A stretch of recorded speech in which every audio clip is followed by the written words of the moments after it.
CNN, with its fourth missile test in 4 days, North Korea issued a stark reminder to the United States that its weapons program isn't going away. Tokyo and Washington have requested an urgent meeting of the United Nations Security Council after Pyongyang launched a missile over the Japanese island of Hokkaido early Tuesday morning local time.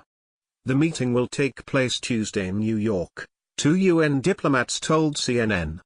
In total, North Korea has fired 21 missiles during 14 tests since February, further perfecting its technology with each launch. Speaking Tuesday, U.S. Disarmament Ambassador Robert Wood described the latest launch as another provocation, according to Reuters.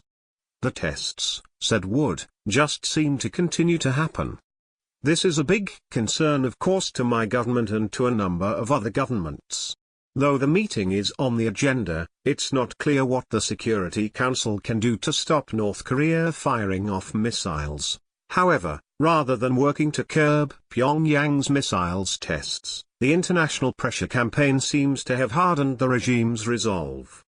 The bottom line is they flew a missile over a neighboring country without giving them a heads up," said John Delury, a professor at Yale University's Graduate School of International Studies. These North Korean missile tests are emblematic of the ongoing security dilemma where there are hostile parties taking steps to deter the other, and each improvement on one side's deterrent capability is a provocation to the other side. The US has said it doesn't seek regime change. However, North Korea says it needs to develop its weapons program to prevent an imminent US invasion. While the White House says diplomacy is preferred when it comes to dealing with Pyongyang, talks will not be unconditional and a military option remains on the table. U.S. Secretary of State Rex Tillerson said that North Korea, which the U.S. has accused of reneging on previous agreements, must offer some sort of proof that it will negotiate in good faith. Tuesday's launch, however, has changed the game, argues Adam Mount of the Center for American Progress.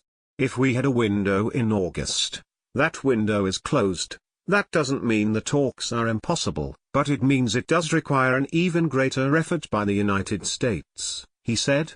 Mount argues that the United States has not done a good enough job telegraphing what constitutes acceptable behavior from the North Koreans and what it should expect to receive. The United States has not generated a coherent and forceful response to North Korea, Mount said. If there's not a specific response that's tailored to this to deter this from happening in the future, it will continue to happen. Bruce Bennett, a senior researcher at the Rand Corporation who specializes in North Korea, says the U.S. needs to re-establish its credibility with a targeted military response.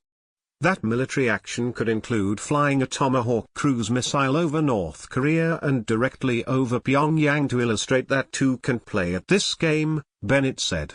The United States needs to turn to a more incremental, multidimensional strategy that minimizes the likelihood of major North Korean escalation, but still hits back against North Korea, imposing significant costs, he said. After 5 nuclear tests and 2 successful launches of intercontinental ballistic missiles, most experts believe the opportunity to prevent North Korea from developing a nuclear weapon that could hit the United States has come and gone. Attempts to take out weapons in North Korea, where reliable intelligence is scarce, could be incredibly risky. Unconditional dialogue is one of the few remaining options that some North Korea watchers think should be tested. The current process of clamping down on North Korea is what the country is used to, argues Delury of Yale University. Punishing North Korea for its missile tests, which the United Nations Security Council has barred it from conducting, is the logical counter-reaction, but it doesn't change the outcome, Delury said. You just continue along this trajectory. There's just really no good option. Robert Kelly, a professor of political sciences at South Korea's Pusan National University, told CNN, if there were, we wouldn't be talking about this every few months. No one knows what to do about North Korea.